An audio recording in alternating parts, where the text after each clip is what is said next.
Payday 2 is a game with a few achievements. Some of them easy, some of them hard, some of them challenging, some of them pretty fun, and some of them are just an absolute grind. But there are some achievements in this game that are outright bullshit. These are some achievements that I have personally picked out, looked at them, and have gone, it's the biggest piece of dog shit. Obviously, these achievements that I'm going to rip into are only a handful of the many achievements from this game. So if there's one that grinded your gears personally, leave a comment below and tell me which achievements you want to punch in the PP. So, without further ado, these are the 5 most annoying achievements in Payday 2 that I handpicked out of the thousands of achievements in the game that pissed me off the most.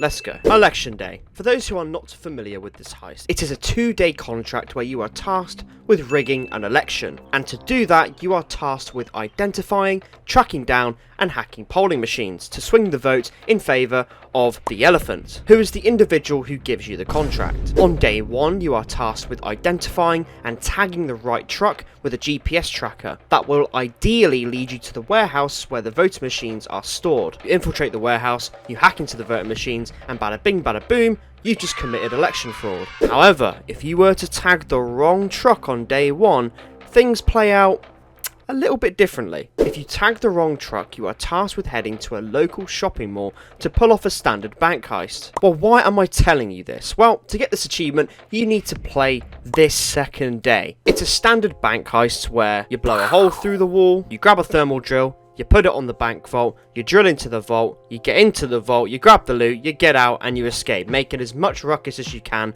so the election fraud can take place. So that's how the heist normally goes. However, for this achievement to be won, you have to open the vault door and have there be no loot for you to obtain. Now, this achievement wouldn't be so bad if it wasn't so rare of this happening. So basically, like a few of the other achievements on this list, it's up to RNG. You open the vault, there turns out to be loot in it. Whoops, you just wasted about 5 to 10 minutes getting into the vault for nothing. Time to reset. Pretty much have to keep on replaying this day until voila, you go into the vault and there's no loot in there.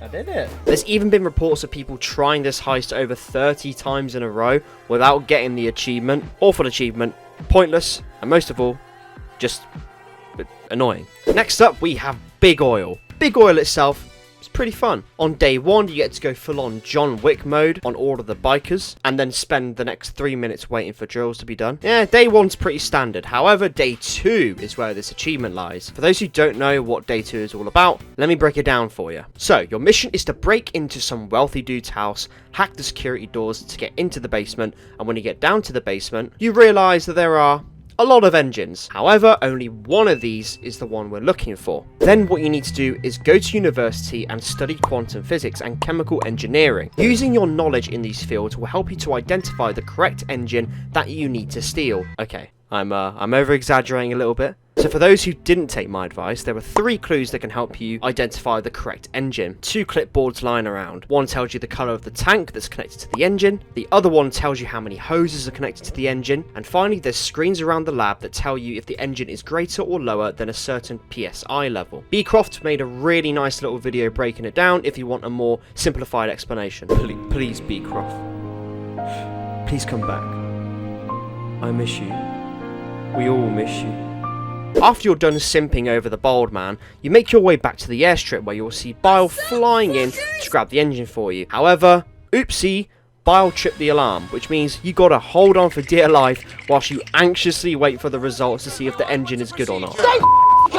If it's the right engine, yes, you can escape. If it's the wrong engine, you're fucked. Also, honourable mention to the achievement Damn It Bile, which is basically a huge slap in the face to the player for stealthing the heist and then the game cocking it up for you. Okay, now you understand how the heist plays out. I can briefly talk about the achievement. Basically, instead of you putting the correct engine into the helicopter and getting the fuck out of Dodge, you need to haul all of the incorrect engines to the helicopter, put them on board, wait for Bile to tell you it's shit, wait for Bile to come back, put another incorrect engine in, wait for Bile to tell you it's shit, wait for Bile to come back, tell you it's shit, wait for Bile to come back, as you can imagine, this is a painfully long process. Sure, you can do this on overkill, but it's still a pain in the ass and it takes you such a long time. Not to mention that the engines are very, very heavy. Shitty achievement, Don't like it.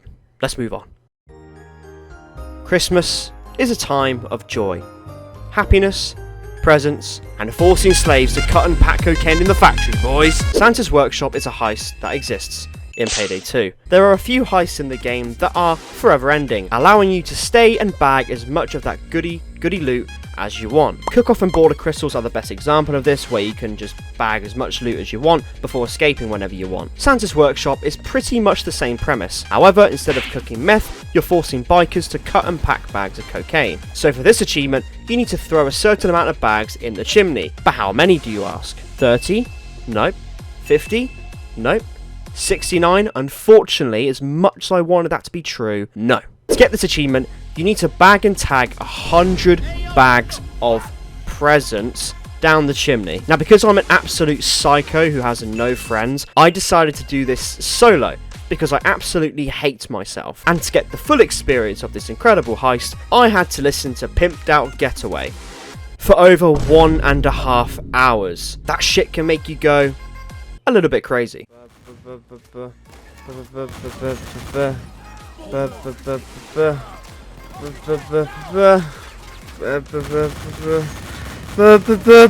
Firestarter. It's a classic, and in my opinion, it's one of the best heists in the game, but it also houses one of the worst achievements imaginable. So we all know Firestarter, right? Day 1, you shoot up the cartel, you either steal or destroy the weapons of Hector. Day 2, you sneak into the FBI headquarters, steal their servers. Then day 3, you rob a bank which holds all of the cartel's money, which you then burn, and it's just sitting there in the middle of the vault, unguarded or unprotected for some reason.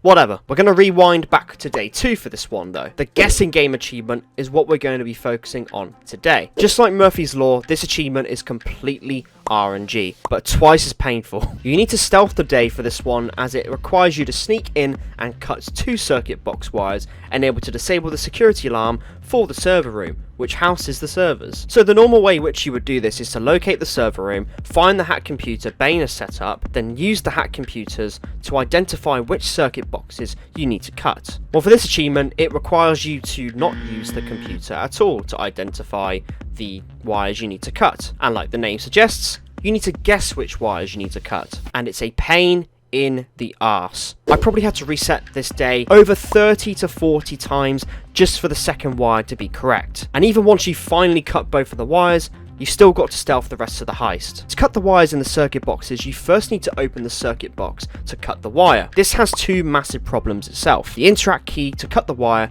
and to close the box are very close together, that you'll accidentally open and close the box like 2 to 3 times before even cutting the damn wire. You know, I was just talking about the fact that you need to open the boxes? Yeah, guards can spot that, so you want to make sure that you don't leave the boxes open. And there's also the hacked computer, which, yes, guards can spot too. Even if you've gone nowhere near it, guards can spot the computer, which instantly triggers the alarm. Why is it designed that way? I don't know. It is a constant trial and error. Cut a wire, alarm has been tripped, restart. And you do this over and over and over and over and yeah, Vast, we get it, shut up. Bullshit achievement. Thank goodness I never have to do that again. Green Bridge. Honestly, this heist is awesome. Ported over from Payday the Heist, Green Bridge is a classic heist in which your objective is to blow up a bridge which is currently occupying police transit vehicles which contain a prisoner, which you need to rescue and extract. The heist itself is pretty awesome, especially in the way in which you extract the prisoner. However, for this achievement, you're going to need to be good at 3 things. 1. Movement. 2. Shouting at people. And 3. Parkour. So to get this achievement, you need to escort the prisoner to the construction site without touching the floor. This means that you need to use the help of cars, walls, cranes, and other objects that allow you to parkour your way back across the bridge and towards the construction site, whilst also shouting at the prisoner to get him moving and taking out other police. So to do this, you need to make sure that you're on top of the correct truck before you open it, as the achievement activates as soon as the prisoner is out of the transport truck. It is from here where you need to shout at him constantly to get him moving. Otherwise, he'll just sit there forever and will not budge. You jump from car to car and object to object. Get him to the construction site and voila, done. Seems easy. In theory. My first attempt was going quite well. I had made it a decent chunk of the bridge until I slipped on the back of a car, which made my character not jump onto the next vehicle. Next attempt. I was doing alright until the prisoner ends up way out of my shouting radius. I tried my absolute hardest to try and get him to move. I edged myself on the edge of this car as far as I physically could, but no luck. Basically, the cops can stop the prisoner's movement by standing near him. So, if the cops stand close to the prisoner when he's in an area where you can't shout at him, you're f***ed. Next attempt. He spawns at the same truck, and because nobody blocked his path, he made it to where I could actually shout at him some more. Until my f***ing guy slipped on the back of a police car and sent me skating off the back again. Next attempt, I switched builds. Yes, because the build was the f***ing problem, Lucas. I got to the taxi, where I had to then make this jump. I had no idea at this point if I hit the floor or the side of the car. Anyways, I crossed my fingers and I pressed on to see if I can make it to the end regardless. A couple more sick parkour moves later, I make it to the scaffolding, and no achievement. Yep, that moment where I didn't know if I hit the ground or not, it turns out that I did hit the ground. Next attempt, so now it was time for me to... Oh, for fuck! I got the spawn on the left side, which meant I had to make that jump. I did it, I pressed on. I shouted at this motherfucker louder than the voices in my head, until... Uh-oh. Why is he stopping? I made my way over to this red car to try and reach the prisoner and get him back up. I edged towards the side of the car until... Did I slip off? I didn't want to think about it. I kept moving. I pummeled my way through the police. My main focus was the prisoner. This was it. This was the final stretch.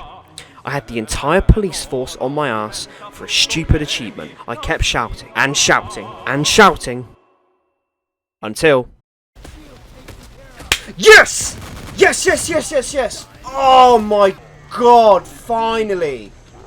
What was that, like the 15th attempt or something? And that, guys, is where this video is going to end. These were some of the most annoying and most bullshit achievements to complete, and I'm so glad I do not have to touch them ever again. Once again, these are only a handful of the very, very few achievements in Payday 2 that I have showcased here, so please let me know in the comments which achievements grinded your gears the most. Thank you guys so much for watching this video. I really hope you enjoyed it. If you like this kind of content, then perhaps maybe hit that like button. Or if you really, really liked it, then you see that big button there? The one that says subscribe? Yeah, maybe click that.